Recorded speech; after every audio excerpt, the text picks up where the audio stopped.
Buenas noches Nación Unifrance, buenas noches Bolivia, buenas noches mundo. Nuevamente nos encontramos conectados con ustedes desde aquí, desde la Universidad Franz Tamayo, sede del Alto, para compartir con ustedes este evento importante. Esta noche vamos a hablar sobre Bitcoin, sobre dólares, sobre la economía, sobre lo que está sucediendo en un país hermano un poquito lejano de nosotros, que es El Salvador.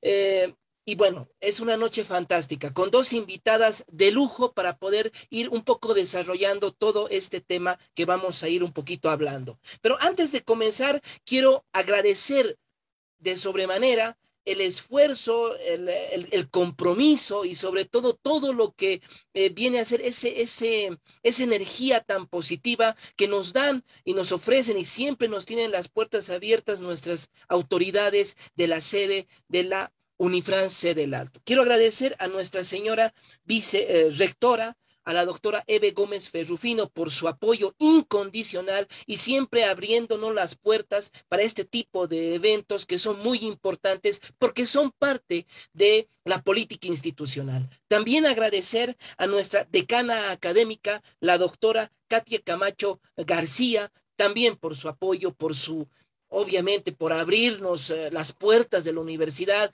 y darnos siempre ese apoyo para hablar de estas cosas. Y obviamente a un amigo querido, al decano de la Facultad de Ciencias Económicas y Financieras, el ingeniero Oscar Claros, por también ser parte de esto que viene a ser compartir con todos nosotros estos temas importantes.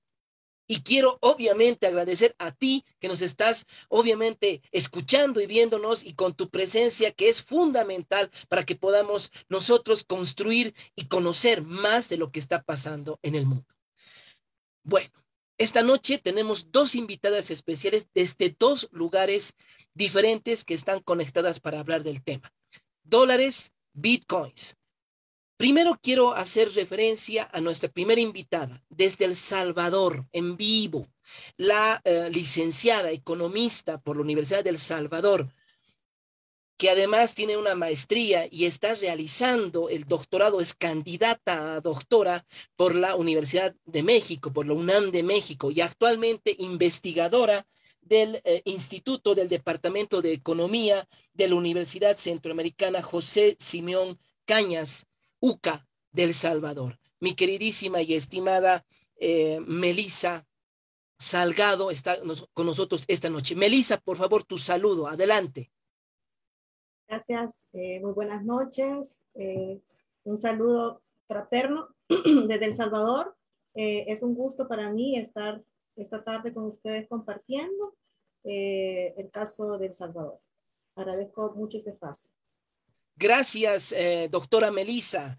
Y bueno, por el otro lado, una persona que nació en el Brasil, pero yo creo que es más mexicana que el taco. La verdad, con nosotros una profesional licenciada en economía por la Universidad de Sao Paulo,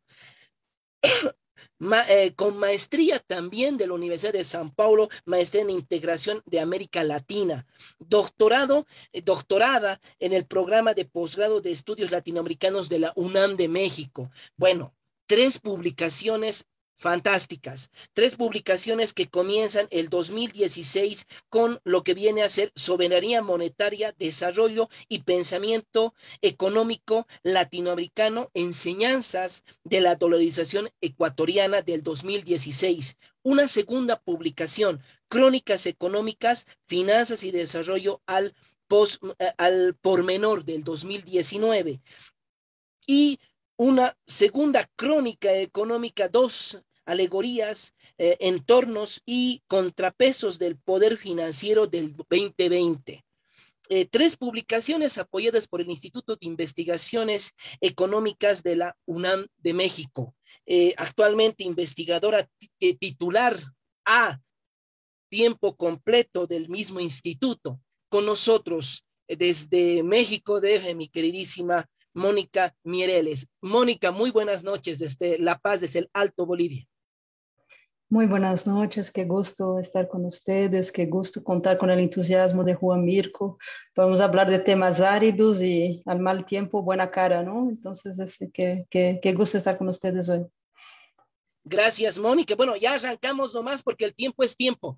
Bueno, quiero comenzar esta charla así entre los tres, haciendo un ping-pong, y quiero comenzar con Melissa. ¿Cómo es esto? ¿Cómo se van dando los antecedentes en el marco de esto del Bitcoin en El Salvador? ¿Cómo es esta situación? Un poco nos puedes dar algunos datos, Melissa. Sí, con mucho gusto. Yo creo muy importante siempre situar, caracterizar, dar las grandes generalidades sobre la economía salvadoreña para luego entender el contexto en que se ha llevado a cabo esta medida. El Salvador es un país que tuvo una industrialización tardía, fue en la década de los 60 y se da en el marco de las políticas de desarrollo industrial de Estados Unidos. Y de ese sentido, entonces, se trató de un proceso de industrialización supeditado tanto en inversión extranjera directa, en préstamos, o sea, una industrialización dependiente, además una industrialización pues que no logró etapas más avanzadas, sino que únicamente se concentró en los bienes industriales de consumo inmediato, ¿sí? O sea, es decir, solo se concentra en industria ligera, caracterizada por absorber altos porcentajes de fuerza de trabajo, pero no concentrada en complejizar la estructura industrial del país, ¿sí? Y también muy importante que es un proceso de industrialización que no se logró en el marco de las grandes directrices teóricas keynesianas, ¿sí? El keynesianismo le apostaba muy fuerte teóricamente al desarrollo de los mercados internos. El caso de El Salvador no fue así, ni de Centroamérica. Más bien, el problema de no lograr desarrollar los mercados internos, lo que se hizo fue construir un mercado común centroamericano, una zona de libre comercio entre los 5 países. Entonces, así, al final, no hubo como un cuestionamiento ni económico, ni mucho menos, de los problemas estructurales, de la alta tenencia de la tierra, ¿verdad? Y pues la conclusión fue que se trató de un modelo de industrialización, un modelo híbrido, en donde siempre predominó la agroexportación sobre el proceso industrial. Y bueno, después de todo esto, que es un momento bastante, fue una enorme complejidad de la década de los 70, por la crisis del petróleo, que se traduce en la crisis de deuda. El Salvador entra en un proceso de agotamiento de su régimen político autoritario, y pues se decanta, estalla la crisis de Estado y tuvo una expresión en su guerra civil, ¿verdad? Esto creo también es importante. El Salvador en la década de los 80 se caracteriza por su guerra civil, y es en la década de los 80, además de ser de las crisis más contundentes de la historia reciente del país, empiezan las reorientaciones neoliberales en la década. Pero es hasta la firma de los acuerdos de paz en donde va a ser el proceso más acelerado del neoliberalismo, este proceso de liberalización económica. Y muy importante que del neoliberalismo al final se va a sentar sobre la base de una economía que nunca pudo resolver estos conflictos, ni de tenencia de tierra, ni de esta industrialización trunca, ¿verdad? Sino más bien viene el neoliberalismo, cambia de eje de acumulación hacia el sistema financiero y de servicios, y al final lo que nos queda pues es una economía pequeña, una economía tremendamente abierta, de acuerdo a los índices de libertad. El Salvador ha logrado índices incluso más altos que Chile, y Chile siempre ha sido como la vanguardia del país neoliberal latinoamericano. Sin embargo, El Salvador en varios años le ha quitado el puesto número 1, pues también nos convierte en una economía muy vulnerable a los choques externos, una economía que pues al final, por estar tan orientada hacia el sector externo, nunca se ha preocupado por su mercado interno y ni por el desarrollo de su estructura productiva, y eso pues se caracteriza por, o más bien dicho, se ve a partir de un sector informal tremendamente grande, ¿verdad? Estamos hablando de más del 50-60% del mercado laboral se explica por el sector informal. Entonces creo eso muy importante, ubicarles quiénes somos, dónde estamos, país más pequeño de Centroamérica y con estas características. Melissa, realmente muy interesante este panorama que nos vinces. Mónica, mira, yo la verdad lo veo bien, un panorama bien idéntico, digamos, en el tema más latinoamericano, esto que nos dice Melissa. ¿Tú cómo lo ves, estos antecedentes de esta estructura económica del Salvador? Gracias, Juan Mirko, por la pregunta. Estoy absolutamente de acuerdo con Melissa, ¿no? O sea, yo creo que Centroamérica y el Caribe, pues quizás son los que relativamente están más retrasados en términos de su desarrollo económico-social en América Latina, ¿no? Entonces, como Melissa estaba explicando que la industrialización fue bastante trunca y no generó los círculos virtuosos, ¿no? Los círculos virtuosos que se espera que la industrialización genere, aumento de productividad, aumento de salarios, consolidación del mercado interno, que es un poco lo que es el enigma del desarrollo, ¿no? Y los países del Cono Sur tienen una industrialización que es un poco anterior, ¿no? Y sí tuvimos el gustito, ¿no? Una botanita de lo que era justamente esa posibilidad, ¿no? Pero Centroamérica, y como Melissa estaba diciendo, ¿no? Tiene esa especificidad de una guerra civil prolongada, una ruptura importante de su estructura productiva, o no ruptura, pero desaceleración importante durante el conflicto armado, y luego es la aventura de la dolarización, ¿no? Es una aventura que compromete también las posibilidades que un país tiene para impulsar su desarrollo económico. Eso porque el hecho de no contar con moneda propia, no emitir de manera soberana su moneda, deja el gobierno con un instrumento a menos, ¿no? Entonces, ese Ecuador, El Salvador, Panamá, que fue un otro contexto histórico, ¿no? Pero son economías que de manera voluntaria cederam un elemento importante de su soberanía, que es la soberanía monetaria. Y eso tiene implicaciones en qué instrumentos esas economías tienen para autoimpulsar su desarrollo, su cambio estructural, ¿no? Tener esa posibilidad, ¿no? Entonces es de manera autoinfligida, cortaram, amputaram um instrumento de política monetária, política cambiária, que era tudo muito mais complexo em um contexto de uma economia formalmente dolarizada, não? Então, eu creio que a discussão um pouco em esse panorama, e algo que quizás em esse marco é especialmente interessante para um público boliviano, es que la dolarización, uno puede pensar la dolarización al menos en dos grandes aspectos, ¿no? Una cosa es la dolarización informal o dolarización de hecho, ¿no?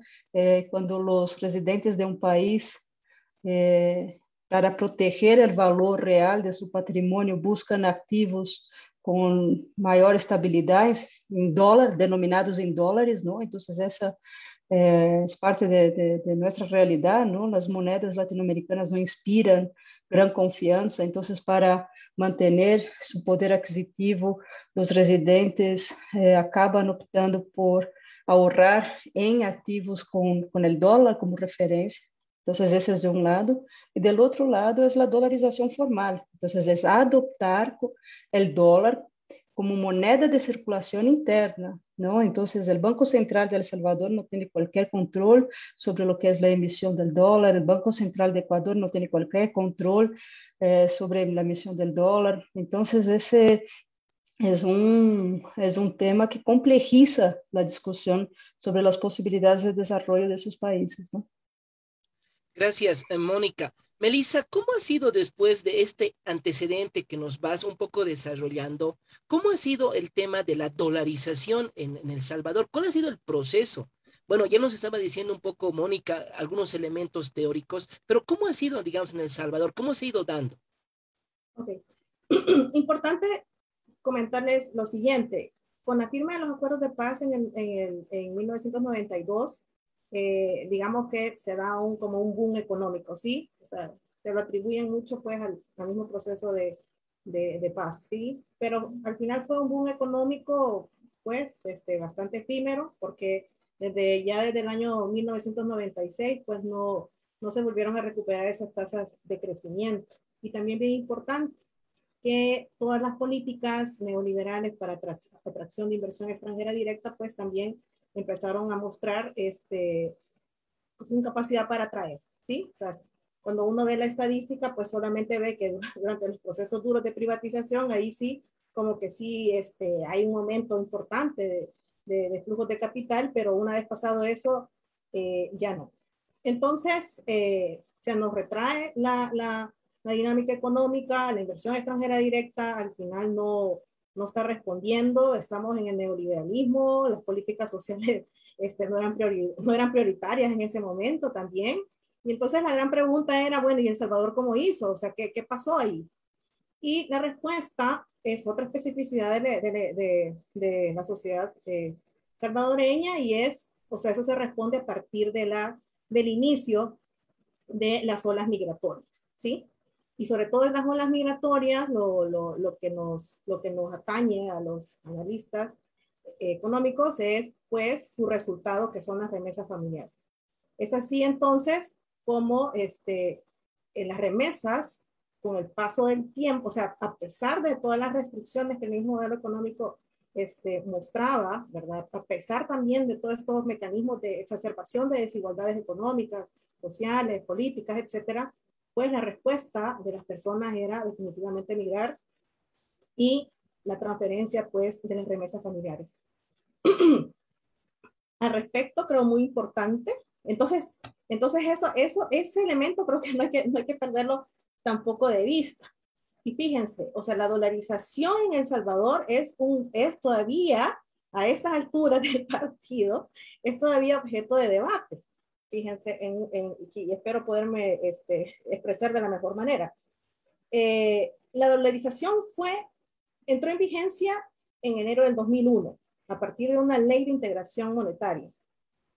Fue planteado como un bimonetarismo, ¿sí? Que suponía que iban a circular dos monedas. Pero en la práctica, lo que el mismo reglamento de la ley estableció es que toda la banca privada debía de captar los colones, que esa era nuestra moneda, y debía de entregarlo al Banco Central de Reservas. Y entonces fue que se sacó de circulación, o sea, a pesar de que era bimonetarista, en realidad, o sea, fue una dolarización de facto, en donde se sacaron de circulación los colones.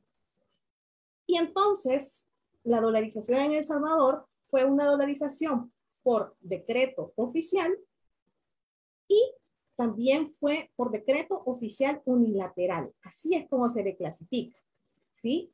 Es decir, ¿y por qué lo unilateral? Lo unilateral en el sentido en que el emisor de la moneda, en este caso del dólar, no iba a establecer ningún tipo de compromiso o obligación con el país, ¿sí? O sea, es algo que el mismo Salvador lo propone y él lo asume todo, ¿sí? Todos los costos, lo que fuera, lo asume El Salvador sin negociación de Estados Unidos. Y bien curioso también que a pesar que había muestras pues, de un proceso de ralentización económica, lo cierto es que no era, o sea, no fue un momento o sea, no fue una dolarización en una situación de crisis. O sea, no fue una dolarización de cara a corregir efectos macroeconómicos o a corregir procesos de hiperinflación. Incluso autores destacan que ni siquiera se trató de una dolarización por desconfianza. O sea, ni siquiera fue planteada en el marco de la debilidad de la moneda. No fue así, ¿verdad? Y yo creo que sí tiene mucho sentido, pues, a la hora de comparar nuestros países vecinos, Guatemala, Nicaragua, Honduras, que ellos, ¿cómo se llaman? Con unas realidades económicas muy parecidas a las nuestras, en términos de las remesas y todo esto, pues ellos no han optado por el proceso de dolarización. Pero a ver, lo importante también es que con la medida, o sea, se renuncian a muchas cosas, ¿sí? Y una primera renuncia, que creo que casi no se enfatiza, pero sí es importante, es que con la dolarización El Salvador entonces va a quitar de la palestra de la política económica al sector externo, ¿sí? porque el tipo de cambio con el que se dolariza va a ser un tipo de cambio apreciado. Entonces, el sector externo pues se miraba definitivamente afectado. En ese sentido, entonces, o sea, en la toma de decisión, ¿verdad? Se dieron cuenta que el sector externo al final, o sea, haciéndome referencia al sector exportador, en realidad, en términos más concretos, pues no era significativo soporte en cuanto a flujo de divisas. En cambio, sí era muy importante las remesas, ¿sí? Era muy importante también las compras hacia el exterior, las importaciones, y es más o menos de cara a eso en que fue la toma de decisión. La toma de decisión estuvo, o por lo menos lo que podemos concluir es que la dolarización al final se hizo en función de, o más bien dicho, a favor del comercio de importaciones y del sistema financiero, de la banca, ¿verdad? Porque la banca al final, lo que se le quita va a ser el riesgo cambiario con sus compromisos internacionales. Entonces eso es importante, o sea, nosotros con la organización al final no solo renunciamos a la política monetaria, o sea, el Estado salvadoreño solo va a tener entonces la política fiscal para poder intervenir, sino además, también de alguna forma evidenció que a pesar que el modelo neoliberal se supone que le apuesta fuertemente al sector exportador, ¿verdad? Porque ahí se basa la competitividad internacional, pues eso es lo que El Salvador también renunció. Y bueno, y si queremos hablar pues de los impactos que eso ha tenido en El Salvador, también es un gran objeto de debate y sobre todo de las causalidades y demás, pero lo cierto es que al final la economía salvadoreña es la que menos crece de Centroamérica. Tiene, o sea, desde 96 no crece y no hay forma. La inversión extranjera directa no viene. Definitivamente tenemos una consolidación de una economía terciarizada, una economía basada en el consumo, una economía en donde las remesas pueden llegar hasta representar el 25% del PIB. No existe ningún bien o servicio que se haya podido exportar, ni siquiera el café, que ha sido tan importante, que ha podido valer en equivalente a la importancia de las remesas. Entonces, bueno, también la pregunta siguiente sería, bueno, ¿y cómo se ha sostenido la dolarización en todo este tiempo? Ha sido por dos formas, fundamentalmente. Una, las remesas, ¿verdad? Que ha estado mi insistencia. Y otra es a partir del endeudamiento externo, fundamentalmente. Gracias, Melissa. Mónica, tú tienes un texto sobre dolarización ecuatoriana, o sea, parece que esto es una cosa, una tendencia en América Latina también. No sé, a ver, ¿qué tú me dices, Mónica?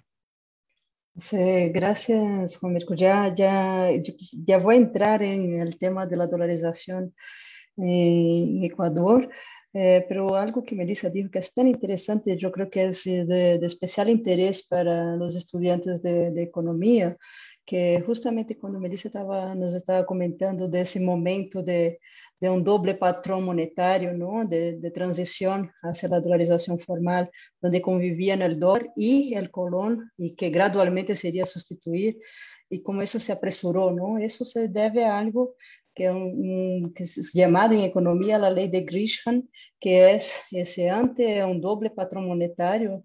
En el caso él estaba estudiando siglo XIX, dólar y la plata, ¿no? La gente tiende a expulsar la moneda mala, ¿no? La moneda más débil y atesorar la buena. Entonces, eso explica también un poco ese comportamiento allá en El Salvador. Otro tema es porque también al dolarizarse formalmente una economía, esa economía no solo abdica de ese potente instrumento que es la política monetaria y la política cambiaria, ¿no? Para poder impulsar su trayectoria de desarrollo, como también hay pérdida de algo, de un recurso para el Estado que es fundamental, ¿no? Que se llama el señoreage.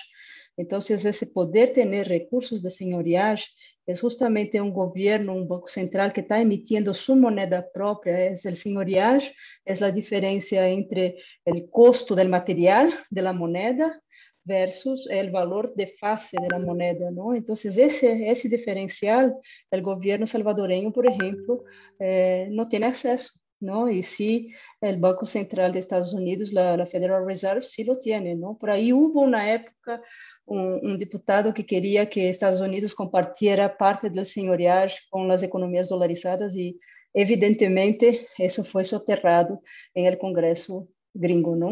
Y el tercero punto que quisiera también mencionar, como tú me preguntabas, Mirko, de la cuestión de la dolarización ecuatoriana, ¿no? Y a diferencia de lo que nos relató aquí Melissa, ahí sí Ecuador tuvo una maxi crisis bancaria en 99, más de 15 bancos fueron a bancarrota, ¿no? Valga la redundancia, bancos a la bancarrota, ¿no? Y ahí justamente porque ellos estaban muy expuestos y con su cartera de activos muy dolarizadas, esa dolarización de hecho, ¿no? Y uno fue quebrando detrás del otro y el gobierno ecuatoriano entró a rescatar algunos de los bancos, ¿no? También fue bastante discrecionario la decisión de qué bancos sí se salvan, qué bancos sí se deja quebrar, ¿no? Y eso acabou endeudando o governo equatoriano, então deu uma crise bancária, passamos a uma crise fiscal, e da crise fiscal a uma crise monetária. E aí a resposta, que também muito arbitrária e muito parcial, vaya, não? Que foi por parte do presidente daquele entonces, Jamil Mouad, que era justamente a decisão de dolarizar. E foi sua decisão de dolarizar a economia foi muito centralizada em seu poder executivo, não? Os técnicos do Banco Central recomendavam não a dolarização, não? Ou seja, se encontrar outras vias para solucionar essa crise. Pero por pressões aí também, não? Ou seja, eu não sabe quando estudo economia, há sempre que mapear aí ganadores e perdedores, não existe política econômica neutral, sempre estamos falando de efeitos redistributivos ao ingresso ante qualquer câmbio de política econômica, e por pressões de los exportadores de Guayaquil e de los importadores do comércio internacional aí também no Equador, essa foi a ruta, não? Então, porque como também dizia a Melissa, a quem favorece um esquema dolarizado? Quem está ganhando com isso, não? Quem ganha dessa segurança, com essa suposta segurança em termos do valor de suas inversões, não? O capital estrangeiro que entra e quer saber exatamente quantos dólares meteu, em lugar de estar exposto à variação cambiária, vai sair com esses mesmos dólares, não? Então, se elimina da mesa um risco, que é o risco cambiário para esse inversionista internacional, não? E, enfim, não? Então, eu creio que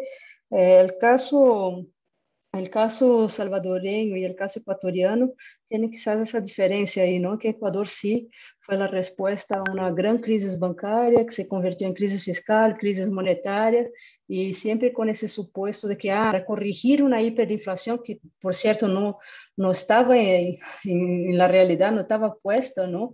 Pero com esse medo, essa ameaça à inflação, suposta ameaça da inflação, essa medida foi adotada, não? Entonces, yo creo que es interesante comparar los dos casos en ese sentido, ¿no?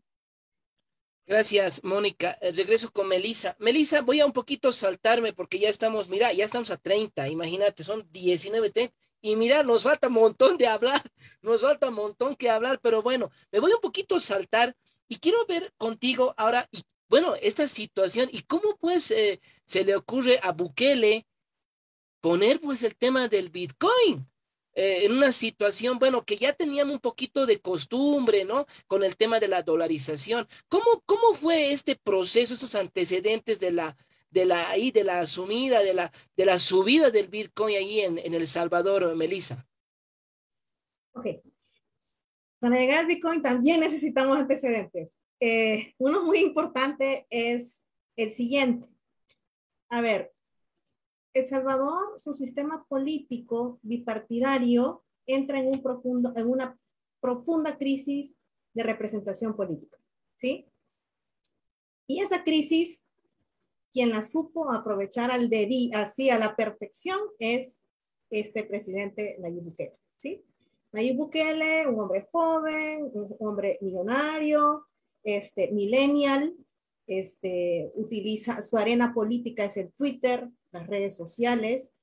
Él es, ¿cómo se llama? O sea, él es un publicista, bueno, incluso de profesión, de oficio, ¿sí? Y bueno, Nayib Bukele gana las elecciones en el año 2019, toma posesión ¿cómo se llama? En junio del 2019 y 2020 la pandemia, ¿sí? Bueno, ¿qué pasó? ¿Qué ha pasado en El Salvador en todo este proceso? En este tiempo. Lo que nosotros estamos observando es una apuesta muy fuerte que está haciendo Bukele hacia una figura autocrática. Estamos viendo a pasos agigantados un proceso de conformación de una autocracia populista, ¿sí? Y en medio de esa autocracia populista, lo que también estamos observando es una continuidad inalterable de la senda neoliberal, ¿sí? Y con ello, además, estamos viendo que se están reforzando incluso aspectos que ya pensábamos que habían quedado en el pasado, pero resultó que no, ¿verdad? Por ejemplo, en el tema del medio ambiente. O sea, nosotros ahorita en El Salvador hemos vuelto al discurso de los 80, ¿verdad? Que todos los estudios de impacto ambiental, todo eso obstruye la inversión, ¿sí? Y yo creo que América Latina ha dado, desde los 80, o sea, ha dado una infinidad de testimonios de que tener esa parte ideológica, pues, tiene impactos tremendos, sociales, ambientales, poblacionales, etc. Pues nosotros estamos regresando ahí. En términos de política social, lo mismo. Se ha desmontado el sistema de políticas sociales, se ha desmontado la protección civil y más bien ahora estamos como en una etapa, ¿verdad? Porque estamos además en el marco de una pandemia, pues o sea, desmantelado eso, pero sí tenemos muchos reflectores, muchas cámaras de entrega de alimentos, ¿sí? De la canasta alimentaria, ¿sí? O sea, pero importante, o sea, no perder de vista o sea, que se trata pues de una entrega de alimentos más en función de la agenda publicitaria, más que una respuesta a una política social, ¿verdad? Que es urgente, que es necesaria, que con una economía con estas características, o sea, son dos cosas distintas, ¿verdad? También estamos hablando de alguien con mucha popularidad, ¿verdad? Porque su propaganda es definitivamente intachable. Y bueno, lo que hemos visto con el año 2020 es que además no solamente tiene el Ejecutivo, sino que también logra el dominio completo del Parlamento, ¿verdad? Del órgano legislativo, y de facto quitó al fiscal general, quitó la sala de lo constitucional, y de poco pues se va apoderando también del sistema del tercer poder, ¿verdad? Del órgano judicial. Y todo esto se está llevando a cabo en el marco de un proceso muy acelerado de endeudamiento. Yo creo que El Salvador podría decirse una situación de hiperendeudamiento, ¿verdad?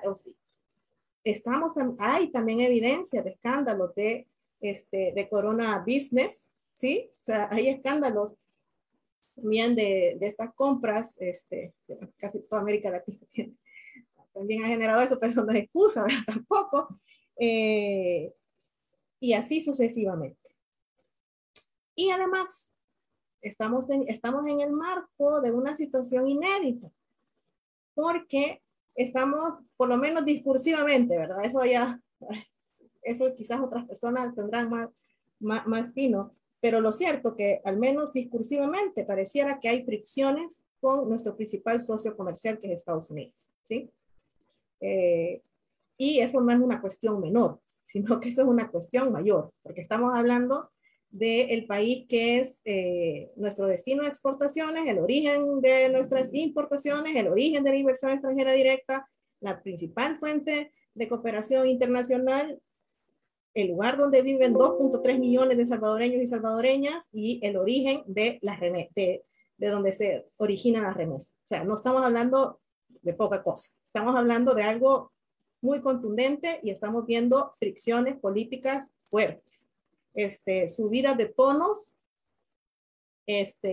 pues que realmente las personas las de aquí no estamos acostumbrados a ello, ¿verdad? Y de pronto aparece también China por ahí y entonces ya se nos está convirtiendo incluso en un panorama geopolítico que yo supongo que ojalá que a la gente, a los estudiantes, un llamado, si ustedes quieren venir a estudiar a El Salvador, hoy es el momento. Hay mucha información generándose. Y entonces, al cabo de este año, fíjense, una de este enfrentamiento que hay con Estados Unidos, un indicador que es determinante, es que El Salvador, este gobierno no ha logrado cerrar un acuerdo con el Fondo Monetario Internacional, lo que significa que no estamos siendo, o sea, no estamos siendo objeto de préstamo, ¿sí? Y entonces tenemos una crisis fiscal, o sea, tenemos las alertas, la alerta roja así, con sirena abierta. Tenemos si mal no me equivoco, vamos a pasar el 100% ya del nivel de endeudamiento del PIB, ¿verdad? Estamos viendo también ajustes fiscales, fíjense, pero de una forma bien distinta a como fue en el neoliberalismo. Sobre todo estamos viendo como ajustes fiscales localizados en las municipalidades. Casi todas las municipalidades se pueden ver como problemas graves así en su administración municipal. Y en ese contexto, el sábado 5 de junio en la noche, Bukele estaba en la conferencia del Bitcoin celebrado en Miami y en un space Twitter se escucha todo en inglés decir que El Salvador había decidido que que el Bitcoin iba a ser la moneda de curso legal. Eso fue el sábado en la noche. Entonces, el martes 8 de junio, ¿sí? O sea, el anuncio fue sábado. El martes de esa semana, a la hora del partido, que El Salvador jugaba con nuestra selección nacional, la ministra de Economía lleva la ley Bitcoin a la hora del partido. Eso también es un clásico latinoamericano, ¿verdad? Y lleva la ley del Bitcoin que establece que es la moneda de curso legal y la ley se aprueba en la madrugada del miércoles. Se aprobó en menos de 5 horas. ¿Sí? Entonces, ¿de qué estamos hablando? Estamos hablando de una medida inconsulta, opaca, una ley tremendamente ambigua, es una ley además mediocre en redacción, mediocre en sustentación técnica y ya no digamos en términos teóricos también, ¿sí? Sobre todo porque, y esa ha sido como de las primeras grandes dificultades, o sea, ¿cómo determinas tu moneda de curso legal un activo financiero especulativo? O sea, un activo especulativo financiero no es una moneda, es un activo financiero. O sea, es un activo que no cumple las funciones de una moneda. O sea, no es unidad de cuenta, no es no puedes hacer pagos diferidos. Tiene una enorme volatilidad, o sea, está pensado para personas que tienen capacidad de ahorro, de inversión y tienen una inversión en un activo financiero y no le importa si baja o sube. Sí, bueno, sí le importa que sube, pues, pero como no forma parte de de su ingreso diario, pues, no importa la volatilidad. Entonces, la ley determina que a partir de aprobada en 90 días, pues iba a entrar en vigencia y eso fue el 7 de septiembre, ¿sí? El 7 de septiembre fue que entra en vigencia el Bitcoin. Juan, yo no sé si querés que yo continúe o va Mónica. A ver, vamos con Mónica, que, a ver, se está ahí, ahí dando las manos así. A ver, Mónica, ¿cómo es la cosa esa? A ver, ¿cómo tú ves la entrada del Bitcoin a la economía salvadoreña, querida Mónica? Eso es lo que Melissa nos está relatando, es una historia de terror, o sea, una historia de terror, pero lo único es que no hay monstruos, no hay sangre todavía, ¿no? Pero es lo más cercano que la economía monetaria puede llegar a una película mala de terror, es eso lo que estamos viendo en El Salvador, ¿no? Yo creo que ese Bukele, quien se auto rebautizó en el Twitter como el emperador de El Salvador, ¿no? Y eso dice mucho de su poco respeto a las instituciones republicanas, a cualquier vida política democrática, ¿no? Es muy tristemente ilustrativo ese acto de él, ¿no? Y lo que vemos con la ley de Bitcoin en El Salvador es un salto al oscuro, ¿no? Entonces es un salto al oscuro. Eh, El Salvador ahora, infelizmente, está en la vanguardia del retraso en el mundo, ¿no? Es una experiencia inédita, es el primer país que declara el Bitcoin moneda de curso legal. Entonces, la humanidad entera está mirando a El Salvador para ver el resultado de esa experiencia. Lástima que en ese laboratorio se juegan vidas, ¿no? Se juega el futuro de un país. Entonces, es una aventura y, y es terrorífico lo que estamos viendo, ¿no? Y yo quisiera aprovechar también yo creo que podemos reflexionar conjuntamente lo que es, lo que Melissa estaba hablando al final, ¿no?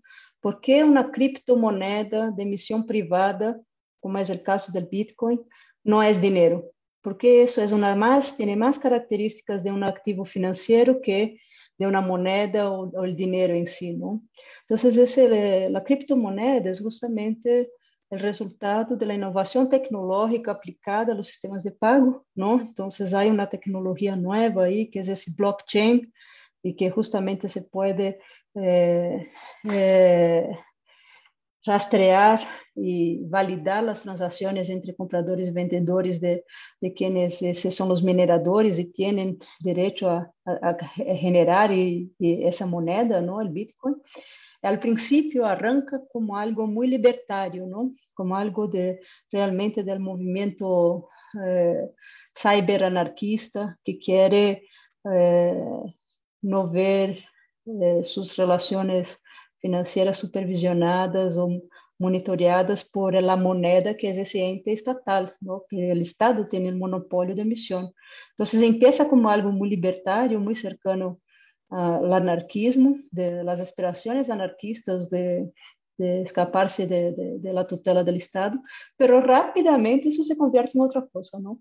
Entonces rápidamente eso deja de tener ese barniz libertario ahí para justamente ser lo que vemos con el Bitcoin hoy, que es el foro donde la Deep Web hace transacciones con ese dinero, no se puede rastrear, fuga de capitales, todo lo que es justamente las transacciones cruzando fronteras nacionales sin mayor regulación a través del Bitcoin. Entonces, al fin y al cabo, es casi que el sueño hayekiano, ¿no? De Friedrich Hayek, de la desnacionalización del dinero. Entonces, es sacar el Estado de ese campo, ¿no? Del campo de la economía monetaria. Y eso es distinto, ¿no? La misma tecnología ahora está sendo utilizada para a emissão soberana de criptodivisas, não? Então, os bancos centrais que têm a moneda, sua moneda soberanamente emitida, já estão fazendo experiências com emitir criptodivisa, não? Usando a mesma tecnologia, pero aplicada a essa moeda já coisa do Estado, estatal, não? A diferença de lo que é o Bitcoin, não? O Bitcoin é privado, é um dinheiro privado. Então, e o que Melissa dizia é que realmente se uno vai com o checklist de lo que se consideran as funções do dinheiro, as funções da moneda, não? Unidade de conta, reserva de valor, meio de pago, capacidade de pago diferido em el tempo, tudo isso, o Bitcoin não entra em essas características. O que o Bitcoin cada vez mais e mais revela ser é o meio de pago favorito de gente que tem negócios ilícitos, não? Então, gente que não quer que sepamos onde está seu dinheiro e que não lhe gusta pagar impostos e esse tipo de coisas que financia o Estado, pues, não? E gente que está especulando, não? Então, a demanda de dinheiro por motivo de especulação. Vou comprar bitcoins hoje, esperando que o preço do bitcoin amanhã, com relação ao dólar, seja mais elevado. Então, é um ativo financeiro, por isso está sujeito a burbujas especulativas, como todos antes, como os ativos financeiros com burbujas especulativas que devinieron em crises financeiras que hemos conhecido ao longo da história, não? Começando com os tulipanes, de títulos de deuda, ou seja, todos os ativos financeiros que passam por um boom e de pronto há algo que hace explotar a burbuja e esse valor se vai abaixo. E a aventura da bitcoinização de El Salvador é mais dramática, porque uma coisa seria pensar esse tipo de experiência em países que têm alto nível de desenvolvimento e alto uso de tecnologias em el setor bancário financeiro, não? Se for um país como, que seja, Finlândia, não? 95% das transações são realizadas com tarjetas, sequer com tarjetas, não? Com celular, com esse... Então, sequer o plástico se está usando. Passaram da migração do papel ao plástico, não? Do dinheiro, do efetivo a las tarjetas, e de las tarjetas a las transferências de celular, e agora moedas eletrônicas e carteiras digitais, não? E se for um país assim, haciendo uma loucura dessas, bueno, va, ¿no? Al menos gran parte da população tem familiaridade com o uso dessas tecnologias em el dia a dia de suas transações. Em el caso de El Salvador, não. Então, isso é muito dramático, é mais perverso, sim, é mais perverso esse tipo de aventura em uma economia em que a chamada, entre comillas, a educação financeira ou bancarização é baixa, não? Então, estamos realmente ante um esperpento que ojalá pronto seja reversible, não? Gracias, Mónica. Regreso contigo, Melissa, ya chiquitito, porque ya tenemos 10 minutitos más. Sí. Melissa, ¿cómo está después de estos 2 meses que han pasado ya de esta situación de la bitcoinización y todo esto? ¿Cómo está cómo está El Salvador? Así chiquitito, porque ya estamos terminando. Rápido. Miren, también importante una de las lecciones que uno, o sea, el contraste de la fantasía con la realidad, ¿sí? El primer momento, la aplicación, la wallet, la billetera para lograr esto no funcionó. Y eso es importante. O sea, los mismos desarrolladores, otros desarrolladores, no los encargados, claramente, o sea, están hablando que para tener ese nivel, pues se necesitan años de desarrollo para una aplicación de esa escala. Entonces, lo que se ha dado ahorita es una aplicación que poco funciona, nada funciona, ha dado pauta para estafa, ha dado pauta para robo de identidad. Al cabo de un mes, hicieron un sondeo de preguntas a las empresas que se operaban con Bitcoin. El 93.1% dijo no operamos con Bitcoin. También la billetera, está rodeada de muchísima opacidad. Sabemos ahorita por investigaciones periodísticas que al final se trata de capital privado, o sea, es decir, se trata de una empresa privada con fondos públicos Además, dentro de la misma ley Bitcoin se creó un fideicomiso y, o sea, estamos hablando de fondos públicos que se destinan supuestamente a garantizar la estabilidad de conversión, a un atractivo que cada persona que descargara la aplicación iba a tener $30, o sea, para ese fideicomiso, para eso, supuestamente, pero en realidad no se ha tenido información, no hay acceso a la información para saber el uso de estos fondos públicos, cuáles son ni siquiera los criterios de tipo de cambio, y una de las inferencias más fuertes que hay ahorita y escandalosa es que ni siquiera se trata de Bitcoin, sino que se trata pues a lo mejor tal vez un intento de emisión de moneda digital, digámoslo así, pero en un momento de transición caótico que está, que depende del 100% de los fondos públicos. Y pues eso lo que sí ha hecho es que le ha restado popularidad al presidente por primera vez.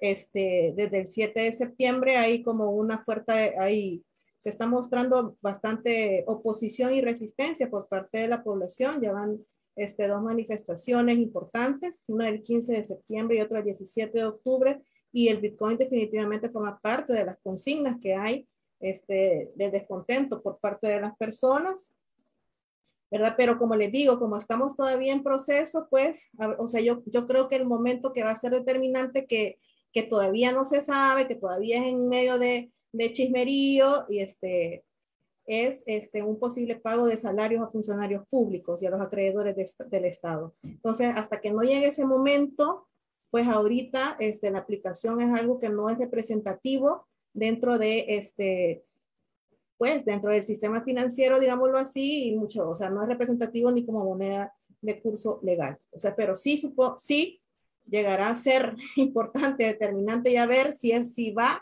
o sea, si este presidente sí va a tener, sí va a ser capaz de hacer el pago de salario de los funcionarios públicos y de los acreedores del Estado, ¿verdad? Ahí creo que sí vamos a medir, vamos a tener más capacidad de entendimiento. Y bueno, y también creo solo muy rápidamente, pues la misma sintonía de Mónica, ¿verdad?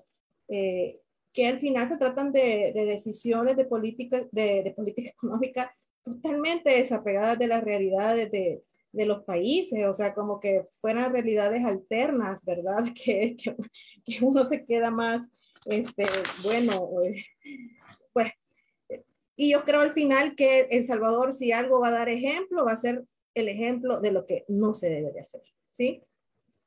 Y pues, eso sería. Gracias, Melissa. Mónica, chiquitito, ¿esta película de terror va a terminar con un final feliz o va a haber mucha sangre más que vamos a tener que ver? No, uno espera que Freddy Krueger abrace a Jason y sea un final romántico ahí con un poco macabro, pero al menos romántico, ¿no? Broma aparte, ¿no? Yo creo que lo que estamos viendo con El Salvador es El Salvador, ese dicho, ¿no? De saltar de la sartén al fuego, ¿no? Entonces ya estaba en la sartén. La dolarización no es el mejor de los mundos, ¿no? Y ahora con el Bitcoin estamos en el fuego, ¿no? Y un poco lo que está por detrás es esa idea. Y Bukele tiene